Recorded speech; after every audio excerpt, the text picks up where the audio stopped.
கடன்ல தற்கொலை முடிவுக்கு போறது வெறுமனே உழைப்பாளிகளும் அன்றாட காட்சிகளும் அல்ல. பெரிய பெரிய முதலாளிகள் அவன் ரேஞ்சுக்கு 100 கோடிகள்ல 200 கோடிகள்ல கடன் வாங்கி வைத்துக் கொண்டு முடியாமல் அவனும் தற்கொலை செய்து கொள்கிறான். எத்தனை பட தயாரிப்பாளர்கள், எத்தனை தொழில் அதிபர்கள், உலகளாவிய முறையில் சம்பாதிக்கிற பெரும் பெரும் அதிபர்கள், இத்தனை பேருடைய தற்கொலைக்கு பின்னாலும் கடன் தான். கடன் அந்த சூழ்நிலையை உருவாக்கும். பெருமானார் ஸல்லல்லாஹு அலைஹி வஸல்லம் அல்லாஹ்விடத்தில் பாதுகாப்பு தேடிய அம்சங்களில் ஒன்று, யா அல்லாஹ் கடன் மிகைத்து விடுவதை விட்டும் நான் உன்னிடத்தில் பாதுகாப்பு தேடுகிறேன். அஊது பிக மின் கலபத்தி தைனி வ கஹ்ரி ரிஜால்.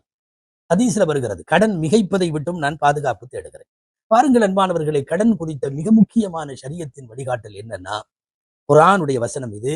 இன்கான து உஸ்ரத்தின் ஃபநதிரத்துன் இலா மைஸரா.